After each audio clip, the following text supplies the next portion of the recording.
بھائیوں، اس وقت آزاد ہندوستان میں عام شہریوں پر دو بڑی مصیبت ہے۔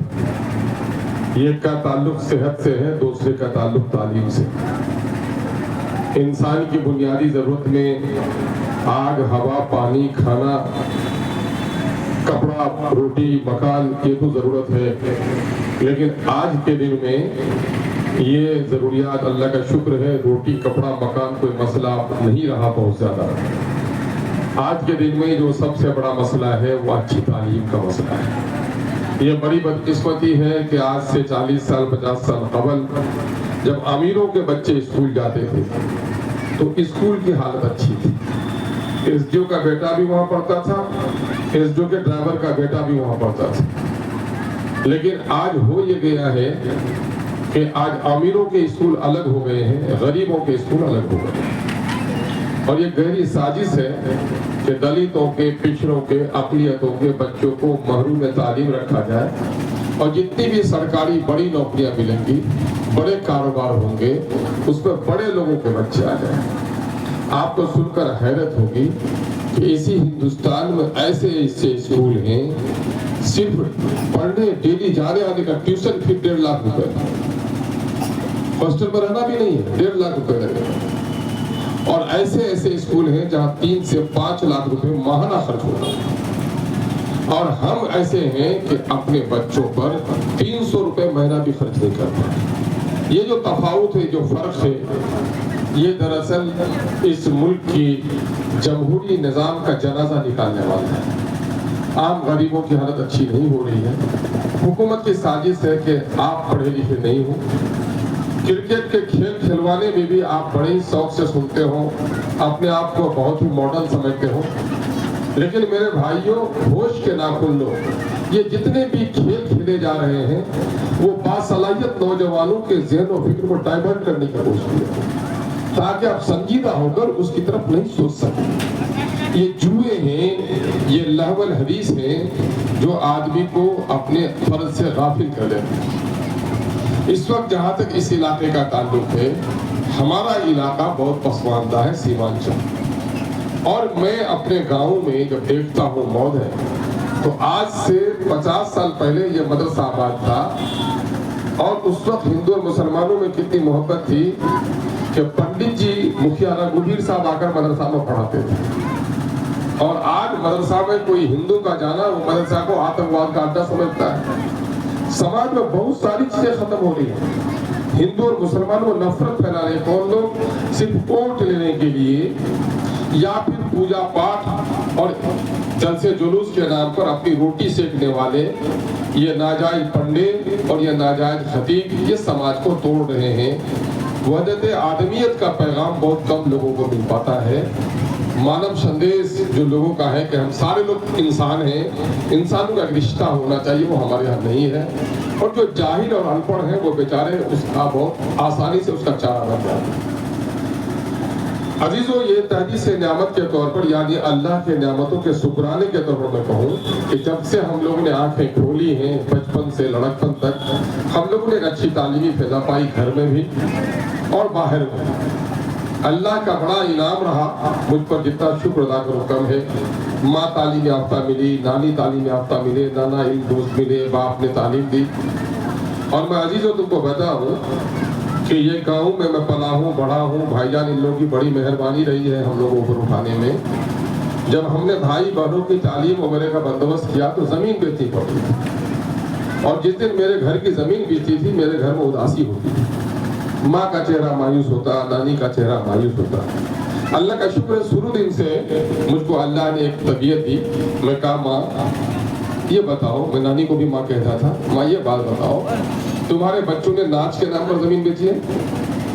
تمہارے بچے نے تاری شراب کے نام پر زمین بیچی ہے؟ ماں علم سے بڑی کوئی دولت نہیں ہے۔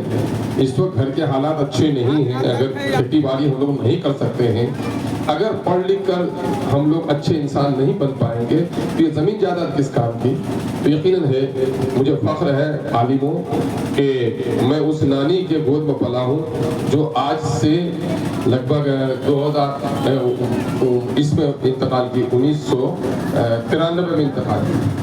اور لگ بھگ 85 سال کی عمر میں انتقال، اور قرآن کی تفسیر شاہنامہ اور بیس کی زیور پڑھتی تھی. اس عمر کی عورتیں کم پڑھی تھی. اور میرے غریب باپ کا رشتہ میری امی سے ہوا صرف علم کے نام پر. میرے نانا کے مقابلے میں میرے باپ کی مالی حالت اچھی نہیں تھی. تو اللہ کا شکر ہے ہم جب بھی کھڑے ہوئے تو ہم نے علمی تحریک چلائی، اور آج بھی ہماری کوشش ہے. لیکن بڑا شرمندہ رہتا ہوں اپنے مذہب کو دیکھ کر. جس اعتبار سے آپ پڑھے لکھے لوگ ہونے تھے اس اعتبار سے پڑھائی کی طرف لوگوں کی توجہ نہیں ہے. اللہ کا شکر ہے لوگوں کا گھر بدلا ہے، کھانے پینے کا انداز بدلا ہے، سواری بدلی ہے. اللہ کرے یہ نعمت ہے اور آئے ہمارے گھروں میں. لیکن علم کی ناقدری ہے. میں نے بڑے مشکل سے اس زمانے میں یہاں لا دیا جب ضلع پریشد کا ممبر تھا. میں اس زمانے میں اللہ غریب کے رحمت کرے عبد المجید صاحب چناواری کے والد کو، ان کے والدین کو، کہ انہوں نے تقریباً آج کے زمانے میں تو 1 کروڑ کی زمین دی اس کے ہائی اسکول کے لیے. اللہ نے کیا اس کے دل میں بات ڈال دی کہ چراغ جلنے میں جیسے سما جنجل کے مرے نا. میں نے کہا تھا کہ میں نے راہل بھائی کو، مکھیا جی کو کہا کہ بھائی کوئی زمین کوئی دلوائیے، وہاں ہم لے جانا چاہ رہے ہیں. کئی لوگوں کو کہا کوئی تیار نہیں ہوا. ہماری زمین تھی ادھر گھر سے پچھم، تو میں نے کہا کہ لوگ کہے گا کہ وہ اپنے گھر پر لے کے چلا گیا، روف پر دلاؤ. تو اس بیچارے کے دل میں نہ جانے کیا بات آ گئی کہ میرے گھر پر جا کر ابھی بھی کمالا میرے پاس ہے. زمین ہے جلدی لکھے لے، نہیں تو مہینہ بھر کے جلدی کراتی چالی کرائی. اللہ نے کون توفیق دی. اللہ اس کا میں سمجھتا ہوں جب تک وہ ادارہ قائم رہے گا ان کے مرحومین کو اس کا اجر ضرور ملتا رہے گا. پھر ایک اسکول قائم کیا ہماری زمین ادھر نہیں پچھم طرف. پھر وہی ڈر ستانے لگا. آج جو ہائی اسکول بنا تو ہم نے اپنی زمین بدلا کر کے وہاں پر کیا. لیکن 1-2 کٹھا زمین دینے کا بھی جذبہ لوگوں میں نہیں آتا ہے نا. جو کرانا تھا موضوع میں وہ کوئی بخار نہیں کر رہا ہوں، میں نے کوشش کی. آج اللہ کا شکر ہے کہ کاروباری اعتبار سے موضوع کی حیثیت ایک مرکزی ہو گئی ہے. لیکن تعلیم کے اعتبار سے جس اعتبار سے جس زمانے میں ہم لوگ پڑھے، محفوظ بھائی ہم یہ لوگ پڑھے، اس زمانے میں عالم بابو بھی چھوٹے تھے. اس زمانے میں پڑھائی لکھائی کا جذبہ تھا. اس کے بعد ایک مان پڑ گیا تو ہم لوگوں نے 85-87 میں یہاں پر چلڈرنس اکیڈمی نام سے قائم کیا. اس زمانے میں دیکھیں گے سب نوید ہے، تفہیم ہے، یہ لوگ ویسا بچہ ایک اچھا گروپ اس زمانے میں نکلا. اس کے بعد یہ ٹھنڈا پڑ گیا. میں تم لوگوں سے کہتا ہوں کہ پرائیویٹ اسکول چلانے آئے ہو تو بیٹا صبر کرنی پڑے گی. ہم نے دیکھا ہے کہ جب ہم لوگوں نے اس اسکول کو کھولا تھا تو جو لوگ بڑھ کے کہتے تھے کہ تمہارا پڑھے لکھے خالی ہاتھ میں برائی سے خان اسکول کھولے، خان اسکول کھول، وہی بیچارے لوگ اپنے بچے کا ٹیوشن صحیح نہیں. اور اگر سب سے زیادہ ٹیوشن اگر وقت میں کسی نے ادا کیا تو بھائی عبد الرحمان مرحوم، اور ان کی بیوی نیپال کی تھی، نیپال کی رکھتا تھی، سیتابڑی کی تھی. اس کے گھر میں بھی بہت خوشحالی نہیں تھی. لیکن سب سے زیادہ اگر وقت پر پیسہ کسی نے دیا تو اس خاتون نے دیا. یہ بات ہے کہ ماں اگر اچھی ہوگی تو اولاد پر اس کا اثر پڑے ہے نا. یہ بات جان لو. اقرا کی بہت ہم لوگ توضیح کرتے ہیں، بہت تفسیر کرتے ہیں، لیکن مکمل توضیح یہ ہے کہ اقرا کہا گیا اقرا بسم ربک الذی خلق، پڑھ اس رب کے نام سے جس نے تجھے پیدا کیا. یعنی تمہاری تعلیم میں تمہارا خوف بیٹھے، تمہاری تعلیم میں تمہارے رب کا خوف طاری ہو، ربانی ہدایتوں کے دائرے میں پڑھو. پڑھنے سے صرف سماج بہتر نہیں ہوتا. آج سماج میں جتنی بہتری آئی ہے، بیماریوں کے لیے ایک سے ایک دوائی میں نکل رہی ہے. ٹائیفائڈ کی دوائی ٹائیفائڈ بڑی بیماری تھی، ٹی بی بڑی بیماری تھی، ہیضہ بڑی بیماری تھی. ان تمام تر کی دوائیاں جن لوگوں نے بنائی وہ پڑھے لکھے لوگ تھے.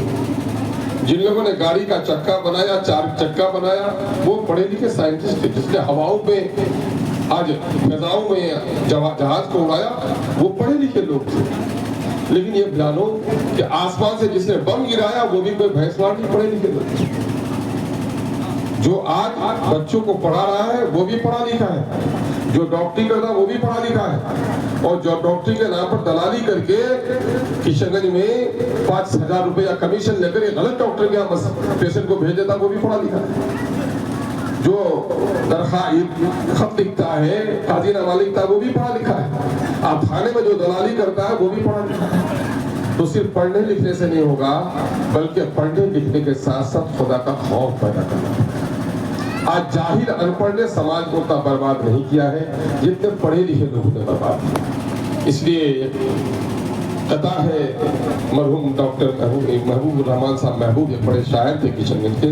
اس نے کہا علم انسان کو انسان بنا دیتا ہے, علم ہی شہروں کو ویران بنا دیتا ہے, علم پہ نہ ہو اگر خوف خدا غالب, علم استاد کو بھی شیطان بنا دیتا ہے.